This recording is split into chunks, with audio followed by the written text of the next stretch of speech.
Apa arti persatuan jika hanya bertahan karena belum diuji? Kita ini seperti berdiri di lantai yang sama, tapi mendengar langkah dari arah berbeda. Ini akan selesai dengan orang-orang memilih untuk tetap tinggal atau mulai menjauh. Kau akan tetap di sini? Ya, karena jika aku pergi, aku akan selalu bertanya apakah aku pergi karena takut. Arah sudah dipilih Paduka Ratu, bukan oleh perintah, tapi oleh kesiapan. Tidak ada pilihan tanpa korban Mahapati. Yang ada hanya pilihan tentang jenis korban apa yang sanggup ditanggung. Jika aku menunda lebih lama, aku bukan sedang menjaga persatuan. Aku sedang membiarkan orang-orang mengunci diri pada arah masing-masing. Majapahit tidak bangun dalam keadaan kacau. Ia bangun dalam keadaan terbagi. Tidak ada bendera yang diturunkan. Tidak ada pedang yang terhunus. Namun pagi itu, bisikan tidak lagi bertanya. Ia mulai menunjuk arah. Dan ketika bisikan menemukan arah, sejarah berhenti menjadi kemungkinan. Ia berubah menjadi nasib. Assalamualaikum warahmatullahi wabarakatuh. Halo para penjaga sejarah Nusantara. Semoga kalian selalu sehat, tajam membaca tanda-tanda zaman, dan bijak memahami bahwa keruntuhan besar selalu diawali oleh keputusan-keputusan kecil yang tampak masuk akal. Di episode ini, kita tidak lagi membahas luka, kita membahas pilihan. Jika kamu menikmati kisah Majapahit yang tidak hanya menampilkan kejayaan, tetapi juga keberanian menghadapi sisi tergelap kekuasaan, pastikan kamu subscribe, like, dan tuliskan di komentar. Bisikan sudah menjadi arah. Karena mulai episode ini, tidak ada lagi jalan netral. Bagi kalian yang sudah subscribe channel ini, saya ucapkan banyak terima kasih. Dan saya doakan semoga kalian semua selalu dalam keadaan sehat, diluaskan rezekinya, dan bahagia selalu bersama keluarga tercinta. Mari kita mulai saja ceritanya. Pagi itu tidak datang dengan suara gemuruh, tidak ada lonceng darurat, tidak ada jendrang perang. Majapahit terbangun seperti biasanya oleh langkah-langkah pelayan yang menyusuri lorong batu, oleh asap tipis dapur istana, oleh sinar matahari yang jatuh miring di antara pilar-pilar kayu jati. Namun bagi mereka yang telah lama hidup di jantung kekuasaan, pagi itu terasa berbeda. Bukan karena sesuatu terjadi, melainkan karena sesuatu tidak terjadi. Tidak ada senyum basa-basi yang biasa terucap di balai ruang. Tidak ada gurauan ringan yang biasanya menyertai pertemuan singkat sebelum sidang. Yang ada hanyalah jeda-jeda kecil yang terlalu sering, tatapan yang berhenti setengah detik lebih lama dari seharusnya, dan langkah-langkah yang melambat, seolah setiap orang sedang menimbang apakah mereka berjalan menuju tempat yang sama atau sekadar menuju arah yang kebetulan berdekatan. Seorang juru tulis muda berhenti di ambang pintu balai ruang, tangannya menggenggam gulungan lontar yang belum dibuka. Ia menatap ke dalam ruangan yang belum sepenuhnya terisi. Biasanya, pada jam seperti ini, suara kursi bergeser dan kain kebesaran yang berdesir sudah memenuhi udara. Hari ini yang ia dengar hanyalah napas orang-orang yang belum duduk. Apa sidang ditunda? Bisiknya kepada sesama juru tulis di sampingnya. Yang ditanya tidak segera menjawab. Ia menggeleng pelan, nyaris tak terlihat. Tidak, katanya akhirnya. Belum. Kata belum itu menggantung lebih lama dari yang seharusnya, karena di Majapahit, belum seringkali berarti sedang menunggu siapa yang berani memulai.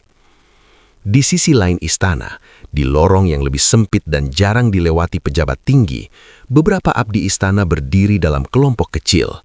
Mereka tidak berbicara keras, bahkan nyaris tidak berbicara sama sekali.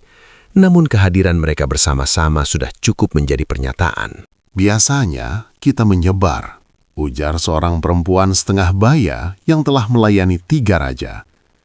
Suaranya rendah, nyaris menyatu dengan dinding. Hari ini, entah kenapa, kakiku berhenti di sini. Seorang lelaki tua di sebelahnya tersenyum tibis. Senyum yang lebih mirip kelelahan daripada humor. Bukan kakimu, pikiranmu yang menahan. Mereka terdiam, tidak ada bantahan, tidak ada tawa. Karena masing-masing tahu, perasaan itu tidak berdiri sendiri. Di halaman dalam, beberapa pejabat menengah berdiri berjarak. Tidak ada yang secara sadar mendekat, namun juga tidak ada yang pergi.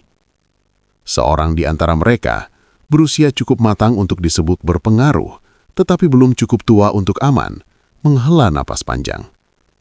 "Kau juga merasa ada sesuatu yang berubah?" tanyanya, seolah hanya ingin memastikan dirinya tidak berlebihan. Yang ditanya mengangguk perlahan.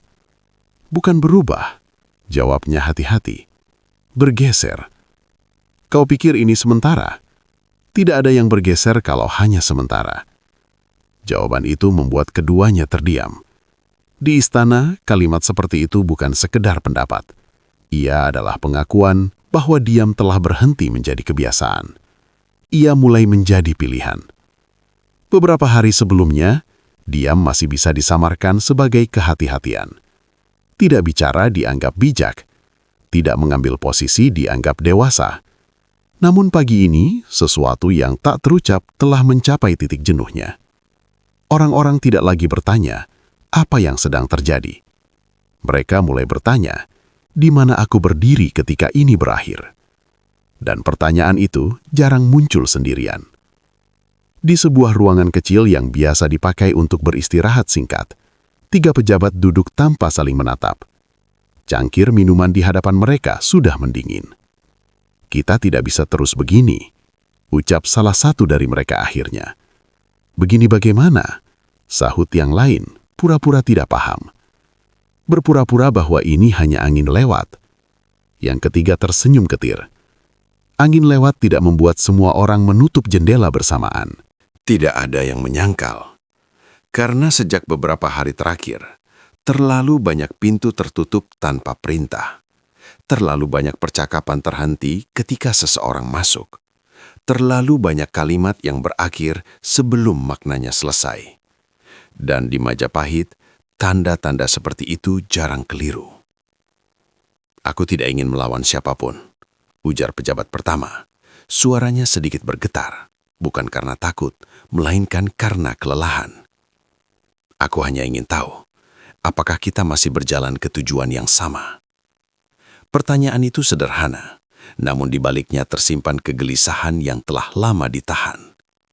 Yang lain menunduk. Bagaimana kalau ternyata kita tidak pernah benar-benar sepakat sejak awal? Kalimat itu seharusnya terdengar berbahaya, namun pagi itu ia terdengar jujur. Di sudut istana yang lebih tinggi, para pengawal berdiri dengan posisi yang sama seperti hari-hari sebelumnya. Namun bagi mereka yang terlatih membaca perubahan kecil, ada satu hal yang tak bisa diabaikan. Mereka tidak lagi berdiri hanya karena perintah. Mereka berdiri karena menunggu. "Apakah kau menerima instruksi baru?" tanya seorang pengawal muda kepada rekannya. "Tidak," jawab yang lebih senior. "Tapi aku juga belum diperintah untuk pergi." "Kita menunggu apa?" Yang senior menatap lurus ke depan. "Arah." Jawaban itu membuat pengawal muda terdiam, karena dalam dunia mereka, menunggu arah berarti bersiap untuk bergerak atau bersiap untuk berpisah. Semakin pagi beranjak, semakin jelas bahwa orang-orang tidak lagi berkumpul karena jadwal. Mereka berkumpul karena kebutuhan untuk memastikan satu hal sederhana namun menentukan. Aku tidak sendirian dalam merasakan ini. Di lorong dekat Balai Rung, 2 perempuan bangsawan berhenti bersisian. Keduanya biasa saling menyapa singkat lalu berlalu. Hari ini mereka berhenti. "Apakah kau?" salah satunya memulai, lalu terhenti. "Ya," jawab yang lain cepat, seolah takut kesempatan itu menguap. "Aku juga." Mereka tidak menjelaskan apapun, namun kesepahaman itu cukup membuat bahu mereka mengendur sedikit. Karena di istana, pengakuan sekecil itu bisa menjadi jangkar atau pemicu. Menjelang tengah hari, Majapahit masih berdiri utuh. Tidak ada pengumuman, tidak ada larangan, namun sesuatu yang jauh lebih kuat telah terjadi. Orang-orang mulai menyadari bahwa diam bukan lagi tempat berlindung. Ia telah berubah menjadi tanda, dan setiap tanda pada akhirnya akan dibaca. Beberapa akan membaca diam sebagai kesetiaan, yang lain akan membacanya sebagai keraguan, sebagian kecil akan membacanya sebagai undangan, dan tanpa satu kata pun diucapkan secara resmi, Majapahit telah memasuki fase baru. Fase ketika orang tidak lagi bertanya apa yang harus kukatakan, melainkan apa arti kehadiranku hari ini.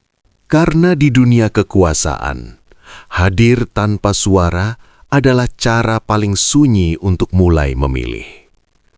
Perubahan itu tidak dimulai dari keputusan.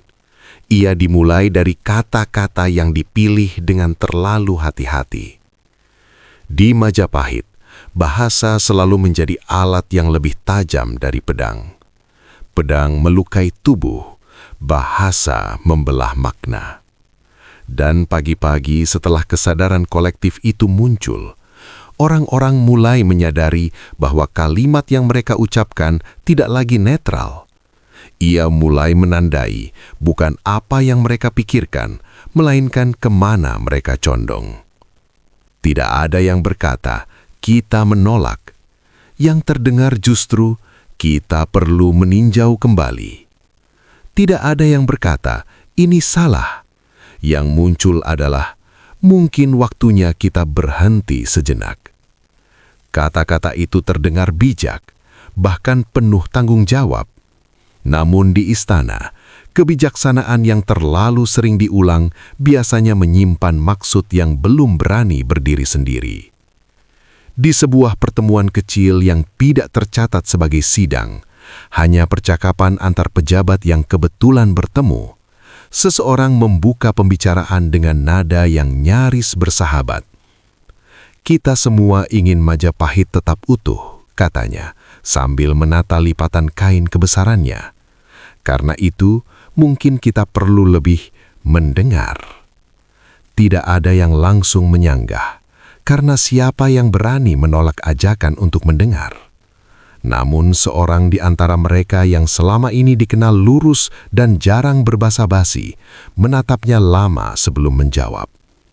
Mendengar siapa? Pertanyaan itu jatuh pelan tapi berat. Yang pertama tersenyum tipis. Semua. Semua yang mana? Desaknya. Senyum itu bertahan, tapi matanya mulai kehilangan kelonggaran. Yang merasa tertinggal. Kalimat itu menjadi titik balik kecil yang nyaris tak terlihat. Karena sejak saat itu, bahasa tidak lagi menggambarkan keadaan. Ia mulai mengelompokkan perasaan. Yang merasa tertinggal. Bukan yang tertinggal, bukan pula yang tersingkir. Bahasa itu sengaja dipilih agar tidak menuduh siapapun, namun cukup kuat untuk menyeratkan bahwa ada perjalanan yang tidak lagi dirasakan sama. Di tempat lain, di ruang yang lebih privat, seorang bangsawan muda berbicara dengan nada seolah sedang mengkhawatirkan sesuatu yang rapuh. Kita terlalu cepat, katanya lirih. Majapahit besar, tapi bukan semua orang siap berlari. Rekannya mengangguk, lalu bertanya pelan, apakah kau mengatakan arah kita salah? Tidak, jawabnya cepat. Aku hanya bilang, mungkin kita perlu menyesuaikan langkah. Kalimat itu dicatat dalam ingatan mereka yang mendengar, bukan karena isinya baru, melainkan karena ia diucapkan tanpa rasa takut. Dulu, kalimat seperti itu akan dibungkus lebih tebal, diselipkan di balik pujian panjang. Hari ini, ia berdiri sendiri. Masih sopan, tapi tidak lagi bersembunyi. Dan bahasa yang tidak lagi bersembunyi, perlahan berubah menjadi sikap. Dalam beberapa hari, pola itu semakin jelas. Orang-orang yang sebelumnya hanya diam, kini mulai menggunakan kosakata yang sama. Bukan karena mereka bersekongkol, melainkan karena mereka menemukan bahasa yang terasa aman. Arah ini perlu ruang nafas. Kesetiaan tidak harus membisu. Kita setia, tapi kita juga manusia. Kalimat-kalimat itu berpindah dari satu percakapan ke percakapan lain, dari lorong ke balai urung, dari ruang makan ke taman dalam. Dan setiap kali ia diulang, maknanya mengeras sedikit demi sedikit. Seorang pejabat senior yang telah melihat lebih dari satu pergantian kekuasaan mendengarkan semua itu dengan wajah datar. Ketika akhirnya ia bicara, suaranya tidak meninggi. Bahasa kalian rapi, katanya, tapi rapi bukan berarti jinak. Beberapa menoleh, yang lain pura-pura tidak mendengar. Kalian tidak bilang menolak, tapi kalian juga tidak bilang mendukung. Kalian berdiri di antara dan berharap jarak itu aman. Seorang di antara mereka memberanikan diri menjawab, "Kami hanya ingin berhati-hati." "Tidak," sang senior menggeleng pelan. "Kalian ingin punya alasan saat nanti ditanya." Kalimat itu membuat ruangan mendingin, karena semua orang tahu suatu hari nanti pertanyaan itu akan datang. Di sisi lain istana, bahasa yang sama mulai terdengar di kalangan yang berbeda, lebih rendah dalam hierarki, namun tidak kalah penting dalam membentuk arah. "Kita hanya menjalankan tugas," ujar seorang pengawas kepada bawahannya. "Tapi kalau ada perubahan, kita harus siap menyesuaikan." "Perubahan apa?" tanya bawahannya. Pengawas itu terdiam sejenak, lalu menjawab dengan kalimat yang sudah mulai familiar. "Perubahan suasana." Tidak ada yang tertawa, karena semua paham, suasana adalah kata aman untuk menyebut sesuatu yang belum boleh diberi nama. Bahasa itu juga sampai ke telinga mereka yang biasanya hanya mendengar perintah. Para penjaga, para juru tulis, para utusan kecil. Mereka mungkin tidak mengerti seluruh permainan, tetapi mereka paham satu hal. Orang-orang di atas mulai berbicara dengan lebih banyak kemungkinan dan lebih sedikit kepastian. Dan ketika kepastian memudar, setiap orang mulai menyiapkan pijakan sendiri. Dalam sebuah percakapan tertutup yang lebih berani, seseorang akhirnya mengucapkan kalimat yang selama ini hanya berputar di udara. "Kita setia," katanya. "Tapi kesetiaan juga perlu tempat."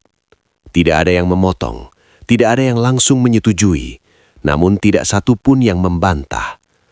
Kalimat itu mengubah sesuatu yang halus namun permanen. Karena sejak saat itu, kesetiaan tidak lagi didefinisikan sebagai mengikuti, melainkan sebagai berhak untuk bersuara. Dan hak, ketika disebut terlalu sering, jarang berhenti sebagai konsep. Seorang pejabat yang dikenal dekat dengan pusat kekuasaan akhirnya angkat bicara dalam lingkaran kecil itu. "Hati-hati," katanya rendah. "Kalian sedang membangun posisi, bukan sekedar pendapat." Yang lain menatapnya. "Bukankah posisi itu perlu?" jawab seseorang. "Perlu," sahutnya. "Tapi posisi selalu meminta konsekuensi." Keheningan kembali turun. Karena di balik semua bahasa yang terasa bijak itu, ada satu kebenaran yang mulai disadari semua orang. Setiap kata yang diulang adalah janji yang suatu hari akan ditagih. Menjelang akhir hari, istana tidak berubah bentuk. Tidak ada garis baru di lantai. Tidak ada pengumuman yang memisahkan siapa dengan siapa. Namun, bahasa telah melakukan pekerjaannya dengan rapi. Ia telah memberi orang alasan untuk berhenti sepenuhnya, mendukung tanpa harus menyebutnya penolakan. Ia telah memberi orang alasan untuk berkumpul, tanpa harus menyebutnya kubu. Dan ketika bahasa telah berubah menjadi sikap, langkah selanjutnya jarang bisa dihindari. Karena sikap, meski belum bergerak, selalu mengarah ke satu pertanyaan yang tak bisa ditunda selamanya. Jika saatnya tiba, di mana aku berdiri? Dan siapa yang berdiri bersamaku? Gajah Mada tidak bangun pagi itu dengan firasat buruk. Ia bangun dengan sesuatu yang lebih berbahaya. Ketenangan yang terlalu sunyi. Istana masih berdiri seperti biasa. Para pengawal masih memberi hormat. Para pejabat masih menyebut namanya dengan nada yang tepat. Tidak kurang, tidak lebih. Tidak ada tanda pembangkangan. Tidak ada bisikan yang berani terdengar di hadapannya. Namun justru itulah yang membuatnya berhenti sejenak lebih lama di ambang balai ruang. Karena ia telah lama belajar bahwa kekuasaan tidak runtuh saat orang menentangmu, melainkan saat mereka berhenti mencoba meyakinkanmu.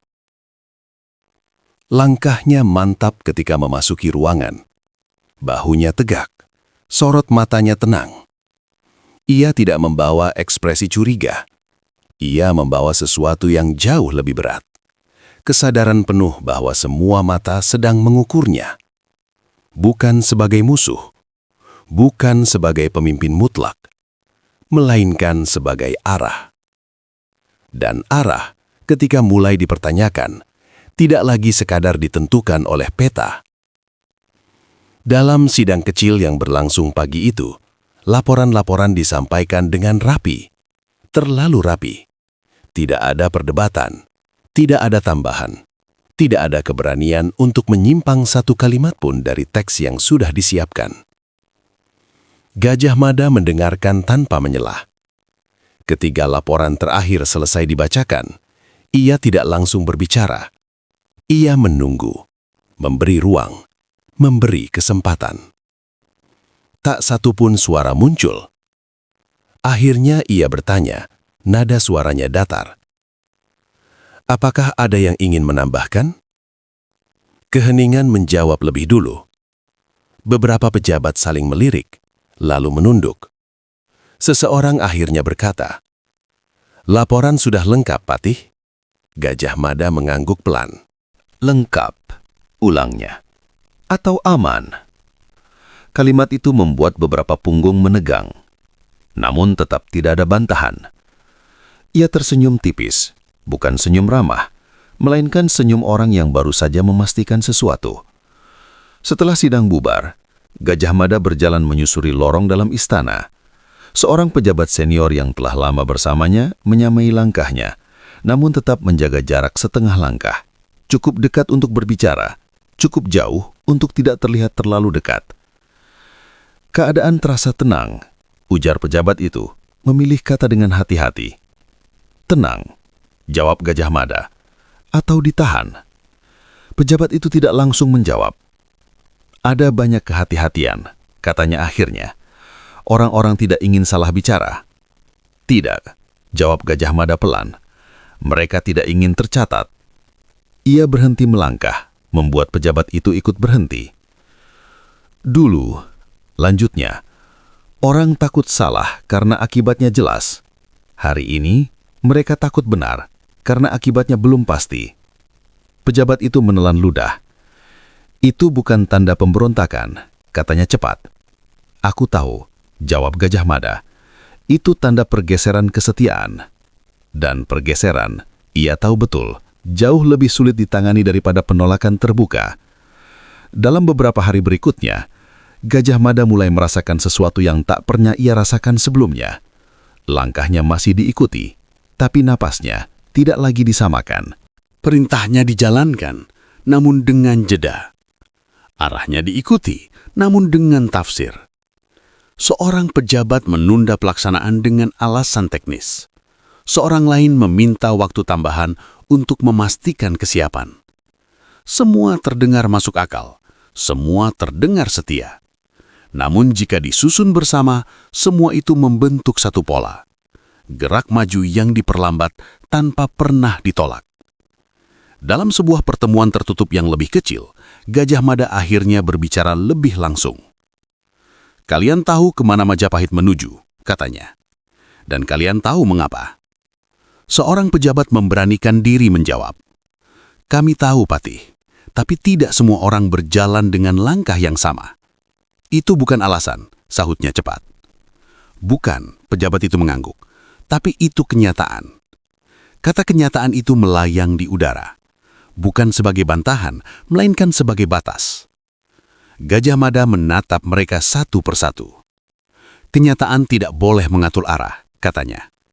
"Arah yang kuat akan mengatur kenyataan."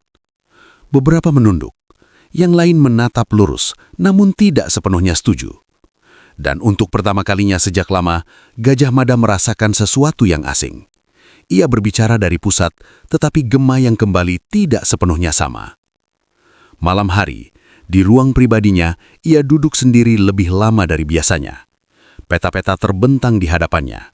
Bukan hanya peta wilayah, tetapi peta hubungan, peta pengaruh, peta diam. Ia mulai menarik garis-garis tipis. Bukan garis perintah, melainkan garis siapa berbicara dengan siapa. Siapa berhenti berbicara, siapa terlalu sering diam di saat yang tidak tepat. Dan dari garis-garis itu, satu kesimpulan muncul dengan jelas. Tidak ada satupun pusat perlawanan. Yang ada adalah banyak titik berhenti.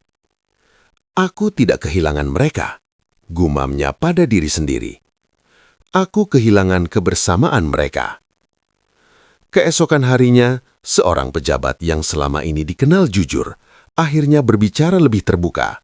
Bukan dalam sidang, melainkan dalam percakapan yang nyaris pribadi. Kami tidak melawan Patih, katanya pelan. Kami hanya berhenti berjalan. Kalimat itu menghantam lebih keras daripada tuduhan apapun. Berhenti, ulang Gajah Mada. Menunggu, koreksinya, untuk memastikan kemana ini akan dibawa. Menunggu siapa? Tanya Gajah Mada. Pejabat itu ragu sejenak sebelum menjawab. Kami menunggu apakah arah ini masih milik kita bersama. Untuk pertama kalinya, Gajah Mada tidak langsung menjawab. Karena ia tahu, pertanyaan itu tidak mencari penjelasan. Ia mencari jaminan. Dan jaminan adalah sesuatu yang tidak selalu bisa diberikan oleh ketegasan semata. Di titik itu, garis yang tak terlihat menjadi jelas baginya. Bukan garis antara setia dan tidak setia, melainkan garis antara mereka yang siap mengikuti arah apapun dan mereka yang ingin ikut menentukan arah. Gajah Mada berdiri tepat di atas garis itu. Jika ia menekan terlalu keras, garis itu akan menjadi jurang. Jika ia melunak terlalu jauh, arah akan kabur. Dan di pusat kekuasaan, kabur lebih mematikan daripada pecah. Malam itu, ketika ia berjalan keluar menuju halaman dalam, ia melihat para pengawal berdiri tegak seperti biasa. Namun satu hal berubah. Mereka tidak lagi menatapnya dengan keyakinan mutlak, melainkan dengan pertanyaan yang tertahan. Ia berhenti, menatap langit yang gelap. Belum, katanya pelan, seolah menjawab pertanyaan yang belum diucapkan siapapun. Belum saatnya menarik garis itu menjadi nyata. Namun garis itu sudah ada, dan setiap orang di istana kini berdiri di salah satu sisinya, bahkan jika mereka belum berani mengakuinya. Karena saat kekuasaan mulai ditimbang, yang paling berbahaya bukanlah mereka yang menentang, melainkan mereka yang menunggu siapa yang lebih dulu melangkah. Dan Gajah Mada tahu, jika ia melangkah sendirian, ia tidak hanya mempertaruhkan arah, ia mempertaruhkan kesatuan Majapahit itu sendiri. Malam turun lebih cepat daripada biasanya, atau setidaknya begitulah rasanya bagi Tribuana. Istana masih terang oleh obor dan lampu minyak, namun di dalam dirinya, cahaya terasa mengendap. Tidak padam, tetapi tidak lagi menyinari seperti dulu. Ia duduk sendiri di ruang dalam yang jarang dipakai untuk menerima tamu. Tidak ada singgasana. Tidak ada simbol resmi. Hanya alas duduk rendah, meja kayu sederhana, dan tirai tipis yang bergerak pelan ditiup angin malam. Di ruang seperti ini, ia tidak duduk sebagai ratu. Ia duduk sebagai perempuan yang memikul kerajaan. Sejak pagi, satu persatu laporan sampai ke telinganya. Tidak ada yang bersifat darurat, tidak ada yang meminta keputusan segera. Namun justru itulah yang membuatnya gelisah. Karena ketenangan yang dibiarkan terlalu lama, seringkali adalah cara paling sopan untuk menunda kebenaran. Ia mengingat kembali wajah-wajah yang ia temui hari itu. Pejabat yang tersenyum dengan senyum lengkap, tapi mata setengah terbuka. Abdi yang berbicara lebih hati-hati dari biasanya. Dan pengawal yang memberi hormat seperti biasa, namun seolah ingin memastikan sesuatu sebelum benar-benar berlalu. Majapahit tidak ribut. Majapahit tidak gaduh. Namun Majapahit berpikir terlalu banyak secara bersamaan. Tribuana menarik nafas panjang. "Aku tidak takut kehilangan kuasa," ucapnya pelan pada ruang kosong. "Aku takut kehilangan kita." Kalimat itu pernah ia ucapkan sebelumnya, kepada orang yang ia percaya pada waktu yang lebih sederhana. Namun malam ini, kata-kata itu terdengar berbeda, bukan sebagai pengakuan, melainkan sebagai peringatan pada diri sendiri. Ia tahu betul posisi yang sedang ia tempati. Sebagai ratu, ia adalah simpul. Sebagai manusia, ia adalah beban. Struktur kekuasaan Majapahit dibangun di atas garis yang jelas: perintah, kesetiaan, pelaksanaan. Dan selama bertahun-tahun, garis itu menjaga negeri tetap tegak. Namun kini, garis itu tidak lagi lurus. Ia mulai melengkung mengikuti perasaan, luka, dan tafsir. Dan di tengah lengkungan itulah Tribuana berdiri.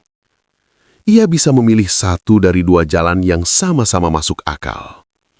Menegaskan komando, menutup ruang tafsir, memastikan arah tidak goyah.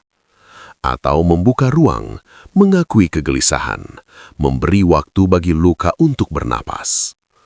Keduanya tampak bijak, keduanya tampak adil, dan keduanya menuntut korban yang berbeda. Seorang abdi perempuan masuk dengan langkah pelan membawa minuman hangat. Ia berhenti di jarak yang sopan. Paduka belum beristirahat, ucapnya hati-hati. Tribuana tersenyum tipis. Kerajaan tidak tidur hanya karena ratunya memejamkan mata. Abdi itu menunduk, lalu memberanikan diri berkata, "Banyak yang berkata Paduka terlalu memikirkan semua orang." Ratu menoleh, tertarik. "Dan menurutmu?" tanyanya. Abdi itu ragu.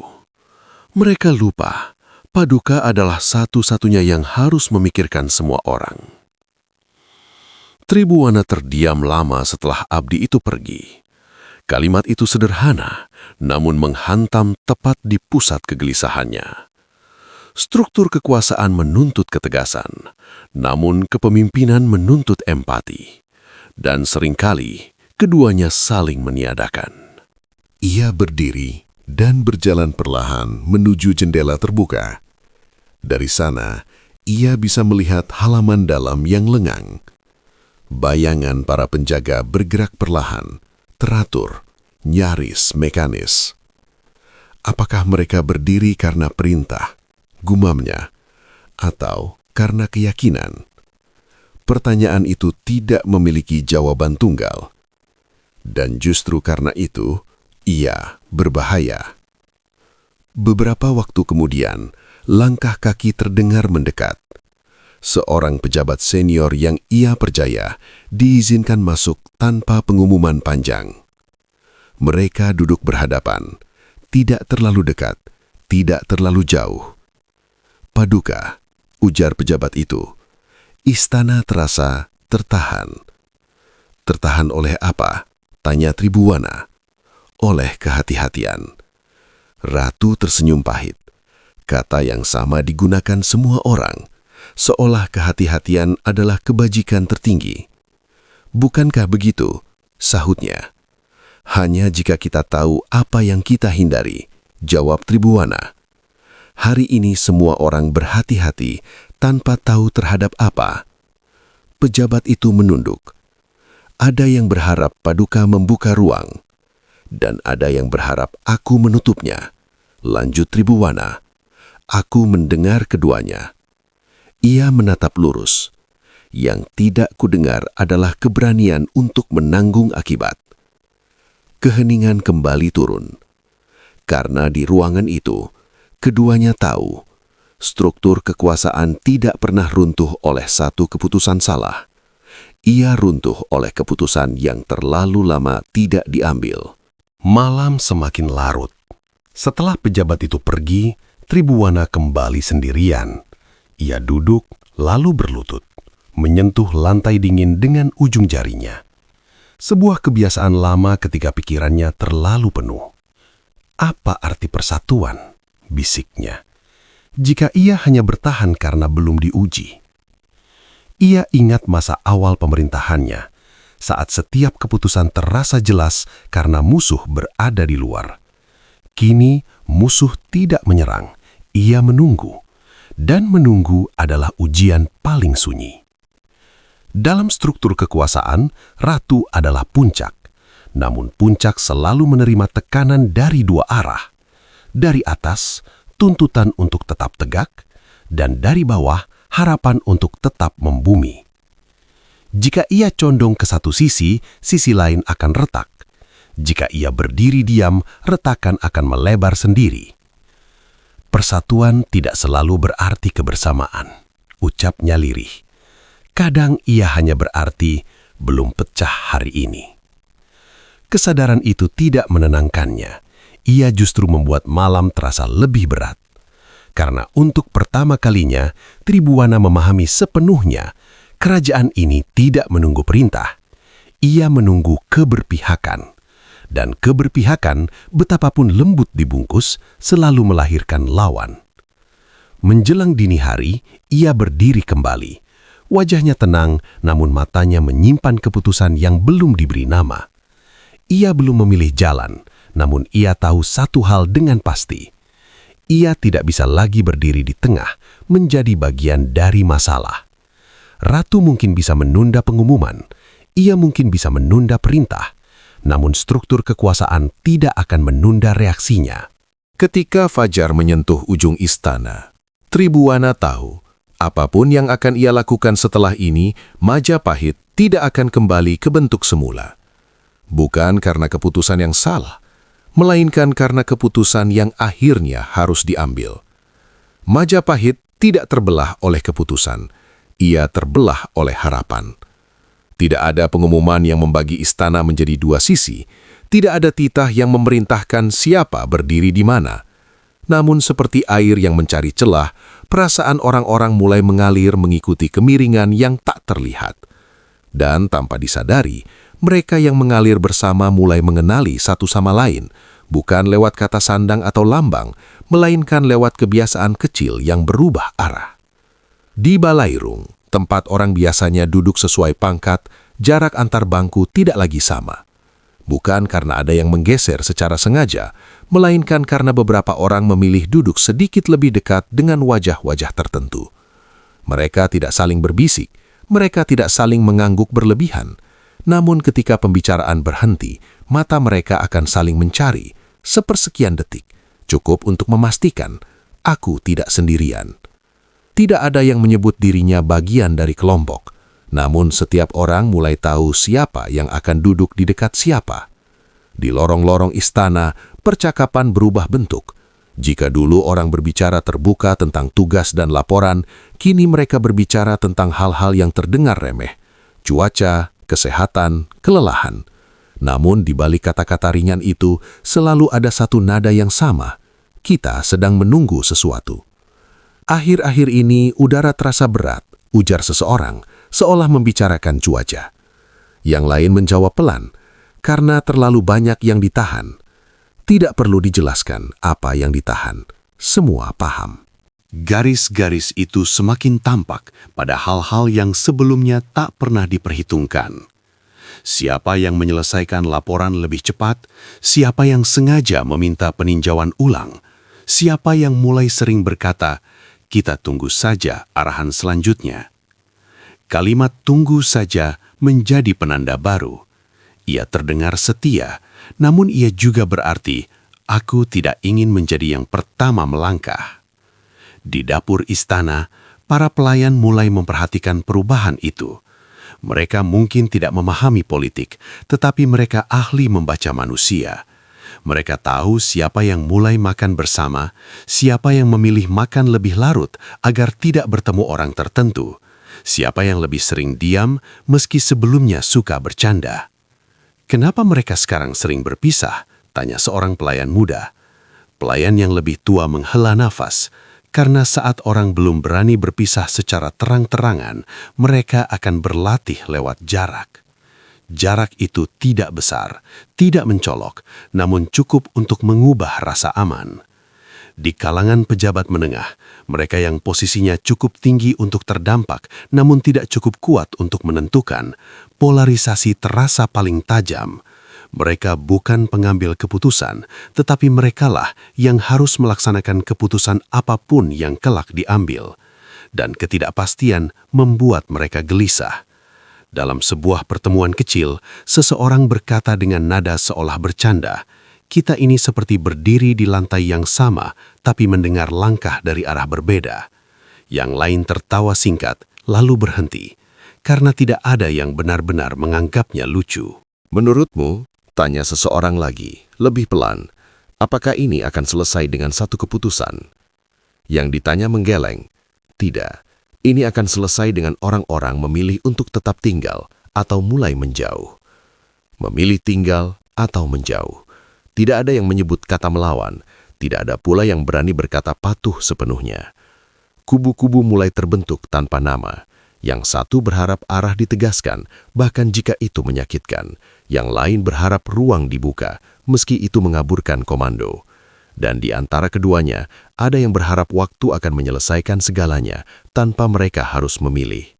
Mereka adalah yang paling sunyi dan paling rapuh, karena ketika waktu habis, merekalah yang paling sering tertinggal tanpa tempat berpijak. Seorang pejabat tua yang telah melihat lebih dari satu krisis mengamati semua itu dengan mata lelah. Ia tidak ikut duduk dekat siapapun, ia tidak ikut membentuk lingkaran. Namun ketika ditanya pendapatnya, ia hanya berkata, "Kalian pikir ini tentang siapa menang?" Beberapa menoleh. Ini tentang siapa yang masih bisa duduk di ruangan yang sama setelah semuanya selesai. Kalimat itu menggantung lama, karena semua orang tahu saat ini mereka masih berbagi atap, tetapi tidak lagi berbagi keyakinan yang sama. Di halaman dalam, para pengawal mulai saling memperhatikan dengan cara baru, bukan curiga, melainkan berhitung. Siapa yang sering mendapat tugas bersama siapa, siapa yang dipanggil lebih dulu, siapa yang berdiri sedikit lebih dekat ke pintu tertentu. "Apakah kau merasa kita sedang diuji?" tanya seorang pengawal muda. Yang lebih senior menjawab, "Bukan diuji, disiapkan." "Untuk apa?" Senior itu menatap lurus ke depan. "Untuk hari ketika berdiri diam dianggap sikap." Hari-hari berlalu tanpa ledakan. Namun setiap hari meninggalkan jejak kecil yang sulit dihapus. Seseorang yang biasanya berbicara lantang, kini memilih diam. Seseorang yang dulu netral, kini mulai sering mengajukan pertanyaan. Dan seseorang yang selama ini mengikuti arus, kini mulai berhenti di persimpangan, menunggu siapa yang berani melangkah lebih dulu. Majapahit perlahan berubah dari satu suara menjadi kumpulan keheningan yang berbeda makna. Di malam hari, cahaya lampu istana masih menyala seperti biasa. Namun di balik dinding-dindingnya, percakapan semakin pendek, keputusan semakin ditunda, dan senyum semakin fungsional. Tidak ada kebencian, tidak ada kemarahan terbuka. Yang ada hanyalah perhitungan tanpa kata. Siapa yang akan kecewa jika aku berdiri di sini?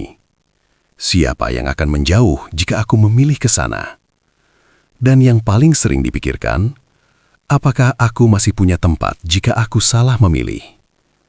Pertanyaan-pertanyaan itu tidak pernah diucapkan bersama, namun ia dipikirkan bersama-sama. Dan itulah yang membuatnya berbahaya. Karena polarisasi paling kuat bukan yang dipicu oleh amarah, melainkan yang tumbuh dari keinginan untuk tetap selamat. Menjelang akhir babak ini, Majapahit masih tampak utuh dari luar. Bendera masih berkibar. Aturan masih ditegakkan. Struktur masih berdiri. Namun di dalamnya, garis-garis halus itu telah cukup banyak untuk membentuk peta baru. Peta tanpa legenda, tanpa penjelasan, tanpa nama kubu. Dan setiap orang, sadar atau tidak, sudah berdiri di salah satu bagiannya.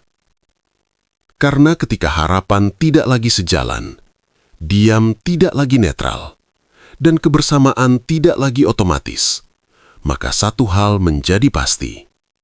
Majapahit belum pecah, namun ia tidak lagi menyatu dengan cara yang sama. Dan itu dalam sejarah kekuasaan seringkali adalah tanda paling awal bahwa langkah berikutnya tidak akan bisa dihindari. Tidak ada titah yang dibacakan pagi itu. Tidak ada lonceng istana yang memanggil semua orang ke satu ruangan.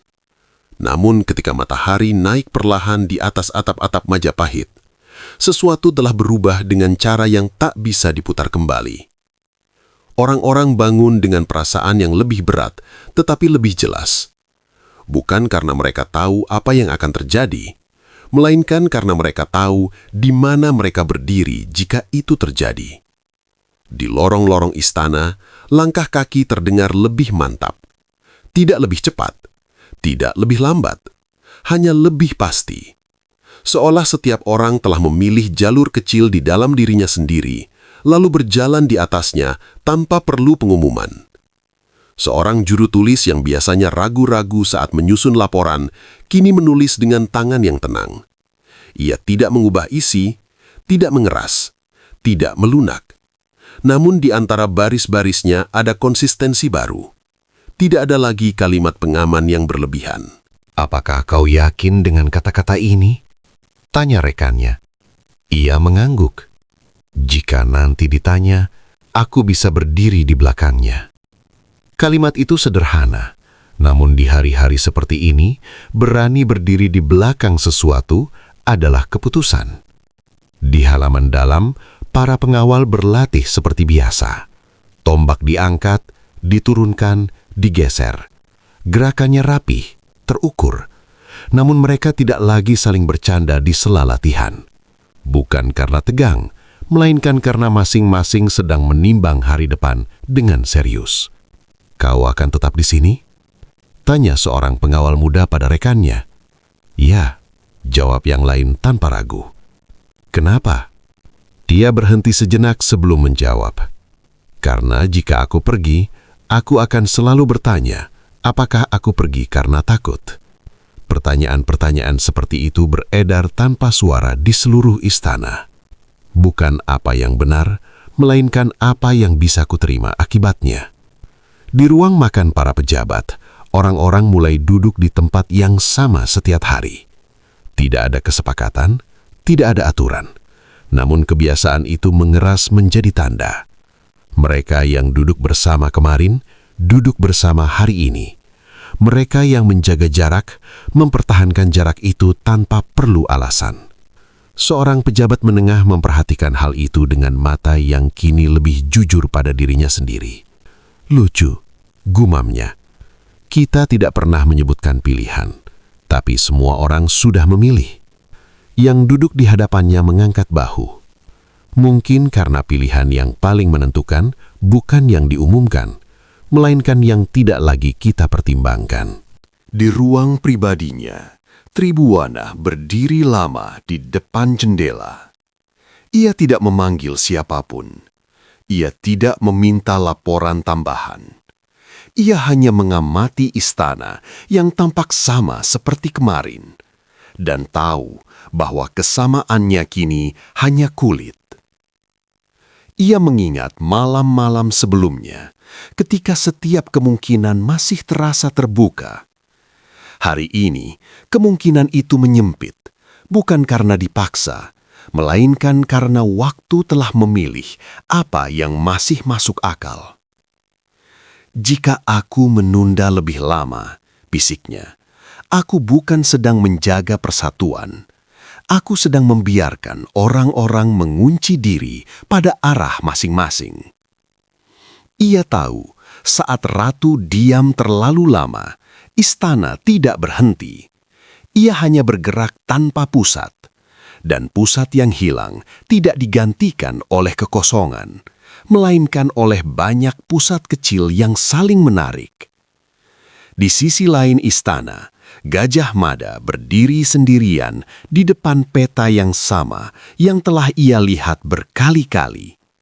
Namun kali ini, ia tidak menggambar garis baru. Ia hanya menatap garis-garis lama dan melihatnya dengan cara berbeda. Arah sudah dipilih, katanya pelan, bukan oleh perintah, oleh kesiapan. Ia menyadari sesuatu yang pahit namun jernih. Jika ia melangkah hari ini, sebagian akan mengikutinya dengan keyakinan, sebagian dengan ragu, dan sebagian lagi akan berhenti dengan sopan. Jika ia menahan langkah, sebagian akan menunggu, sebagian akan bergerak sendiri, dan sebagian akan mulai menyalahkan diam itu sebagai keputusan. Tidak ada pilihan tanpa korban. Yang ada hanya pilihan tentang jenis korban apa yang sanggup ditanggung. Menjelang senja, istana kembali sunyi, namun bukan sunyi yang kosong. Ia adalah sunyi yang penuh tekad kecil. Di setiap ruangan, orang-orang menutup hari dengan pikiran yang lebih rapi, bukan karena mereka sepakat, melainkan karena mereka tidak lagi menipu diri sendiri. Seorang abdi menutup pintu dengan gerakan lebih pelan dari biasanya, seolah tak ingin mengganggu keputusan yang sedang matang di balik dinding. Seorang pejabat menunda satu pertemuan, bukan karena ragu, melainkan karena ia tahu besok ia harus bicara dengan posisi yang jelas. Seorang penjaga menatap bendera yang berkibar, bukan dengan bangga yang meledak-ledak, melainkan dengan kesetiaan yang sadar akan harga. Dan di titik itu, Majapahit telah melewati satu ambang penting. Belum ada pengumuman, belum ada perintah final, namun arah telah dipilih di dalam batin. Sejarah sering ditulis seolah-olah ia bergerak karena keputusan besar. Padahal, ia lebih sering bergerak karena banyak orang berhenti berharap keputusan orang lain akan menyelamatkan mereka dari memilih. Malam turun, lampu-lampu menyala, istana tetap berdiri utuh. Namun siapapun yang peka akan tahu, ketika fajar berikutnya datang, netralitas tidak lagi akan dibaca sebagai kehati-hatian, ia akan dibaca sebagai sikap. Dan dari situlah, langkah-langkah berikutnya tidak lagi bisa ditunda. Tidak semua perpecahan dimulai dengan amarah, sebagian dimulai dengan kesadaran bahwa jalan yang sama tidak lagi dirasakan sama. Dan ketika arah telah dipilih, sejarah tidak akan menunggu semua orang siap. Apakah arah ini akan disepakati atau dipaksakan? Siapa yang akan melangkah dan siapa yang akan berhenti? Like jika kamu merasakan titik tak baliknya. Subscribe untuk lanjutan kisah Majapahit. Tulis di komentar, lanjutkan episode berikutnya. Karena di episode berikutnya, kita akan memasuki fase yang lebih berbahaya, yaitu saat netralitas menjadi kesalahan. Terima kasih sudah menonton. Sampai jumpa di episode selanjutnya. Wassalamualaikum warahmatullahi wabarakatuh.